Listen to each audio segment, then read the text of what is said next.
What's up guys, super pumped to announce the January patch of the month, which will be our jump rope patch and how we're gonna earn this. So to earn this patch, you're gonna need to do two separate parts, okay? The first part is gonna be our regular calendar where it's gonna have a bunch of listed times and days for the jump rope. So like on Monday, we're gonna do 5 minutes of jump rope. Some days it'll be split into increments, 3-3-minute rounds. Some days are gonna have rewards, which means if you stop or mess up, you get rewarded with up to 5 burpees or whatever it says on the listed day. So that's our first part. Second part of the jump rope patch, we have 6 listed tricks to master. So adding a little bit of more skill into this. Out of these 6, you have to master 4 of them to also earn this patch. So 4 tricks and the listed times and days. So during your jump rope, you could actively be working on these. So the first thing I want to go over real quick is how do you measure a jump rope? Okay, it is different for everybody. Personally, I'm short. I got short legs and short arms. It may vary based on your size, but a very good starting point is this right here. So I'm going to take my jump rope. This is my personal one.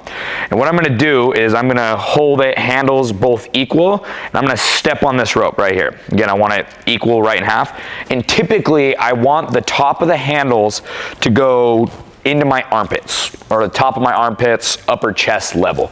That's a good starting point. Again, some people have preference. They like shorter jump ropes because their arms are down here, or longer. That's entirely up to you. But if you've never jump rope before and you want a good starting point, that's what I recommend. So now let's go get into those tricks. All right, guys. So our first trick is going to be our boxer's skip. I love this. This helps me really utilize the rope, keep a good rhythm. Now I'm gonna do it without the jump rope first. So our regular hop, we're just 2 feet together, jumping. You're gonna start with your feet together. So I'm gonna do 1 hop with my feet together, and then on my second hop, I'm only gonna bounce on the left foot and kick the right foot out. Then I'm gonna come back together, then I'm gonna go left foot together, right foot together, left foot together. So I'm always kind of meeting in the middle on that second step, right? So now I'm gonna apply the rope to it. I'm gonna do 1 hop with my feet together, right foot together, left foot together, right foot together, left foot together, right foot, left foot, right foot together, left foot together. Just like that. Okay guys, so our next trick, this is gonna be the double under. This one's tricky. Start slow. I'm going to show you guys a way to start to get the timing down and then start applying it into your jump rope. So with the double under, what you're going to do, that means 2 rotations for 1 jump, right? So our regular jump rope is usually 1 rotation, 1 jump, like this.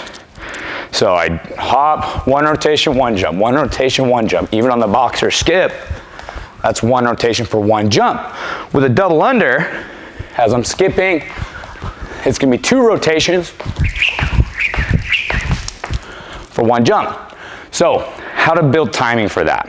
What I would do is I would nix the rope in both hands all together, and I would just hold it at the side. So as I'm jumping, I'm hopping when I hear it hit the ground. So as you're listening, 1, 2, 3, 4, getting that timing. Now I'm going to add that double when it first hits that ground. That's where I'm going to skip a little higher and increase the rate I'm jump roping. So 1, 2, double, 1, 2, double. Walking through like that. Then I would probably go to some singles to where I'm standing, jump. I'm going to do 1 big jump and try to go double. Just do it 1 at a time. Do it again.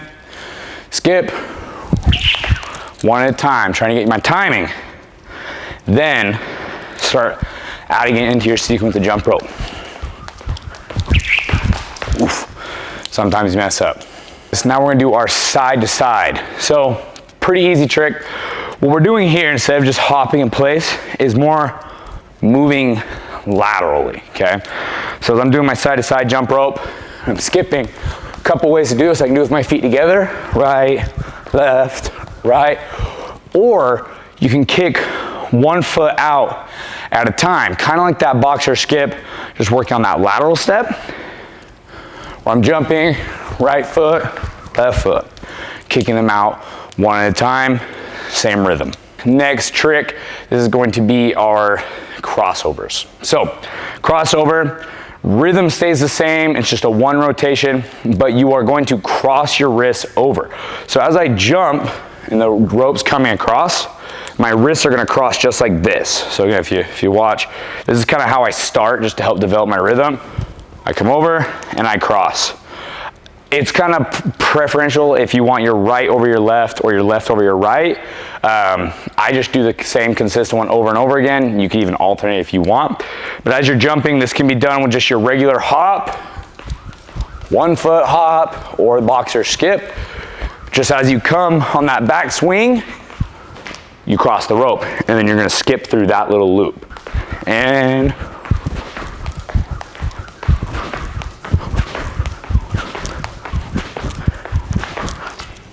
just like that. Okay guys, so our next trick, this is called our side swing. I really like this one to start my jump rope and also help break up my tricks, or even add in when I need to like let my shoulders recover for a second, especially with how long we're gonna be jump roping. How a side swing works, right? Essentially, it's almost like drawing a letter X or a figure 8 with the jump rope. So I'm gonna go here and then here. That little X, my wrists together, crossing over. So as I'm jumping, this can be implemented to kind of break up my jump rope, break up my tricks. If I did a double, and I'm going out of that double, that's where that kind of side swing is nice to bring in. When I do that side swing, I don't just plant my feet and go like this.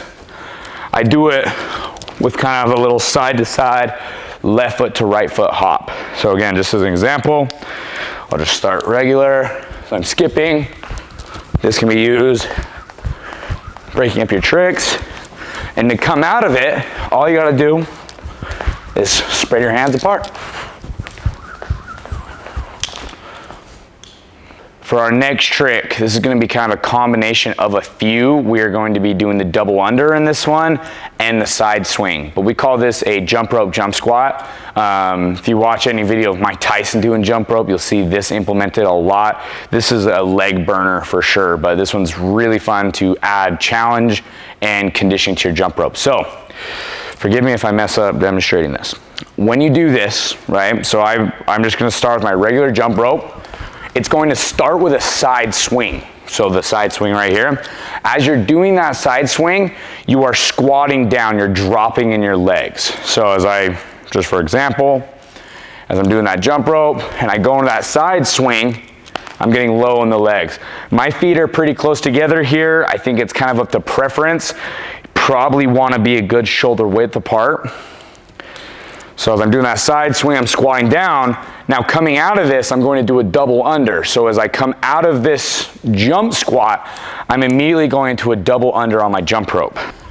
Jumping, this can be implemented in just the regular rhythm, just my boxer skip, side swing, here's my side swing, here, double, just like that. The goal is you want to try and do it back to back. Kind of keep a rhythm with it, see how many you can do in a row, see how many I can do. Double, double, double. A few in the row. Really burns your legs up. Start slow. I would recommend going nice and slow on the way down, doing a single on the way up, and adding as you go. All right, guys, one important thing I wanted to include with this is some warm-up and recovery exercises for jump rope. One thing that may tend to happen is when introducing a lot of jump rope when you didn't do it previously before, there may be the potential of things like shin splints or just impact injuries or overuse. And so by warming up and recovering properly, you can help minimize these so you can keep going on the jump rope. So first thing is, when getting warmed up, you want to make sure your calves are loose. One thing I like to do is sit down and actually do what are ABCs with my feet. This is a good running warm up. And what that is you'll essentially sit down, hold your legs out, and then with your toes, both of them, you're going to draw each letter in the alphabet. So I'm A, B, C, D. This is helping warm up your ankles, your tibialis muscle, and a lot of flexors in your legs that are otherwise usually get stressed out, especially if they're cooled down and you immediately go into high impact. And so I'll literally do that 3 times. So go through each letter of the alphabet, like 3 times through before I start jump roping. Some other recovery type things you're gonna wanna make sure you're doing after jump roping are things like a basic calf stretch.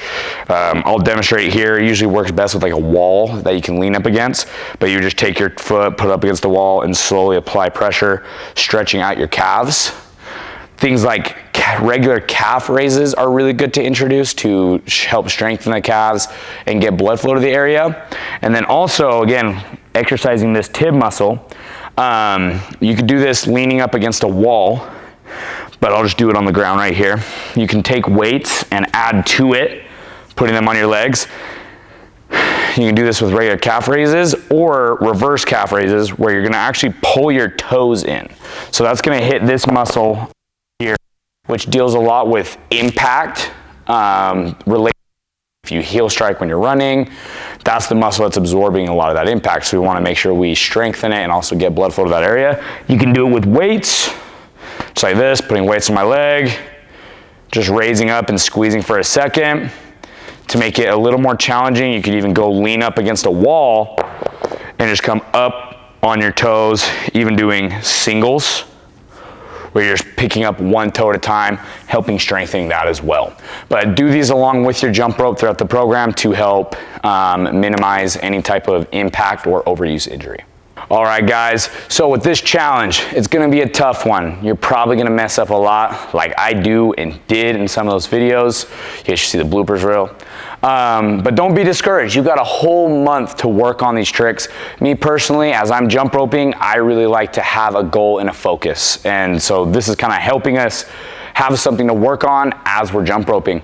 Ask your coaches or gym manager for any questions about this patch, and I look forward to seeing all of your guys' progress.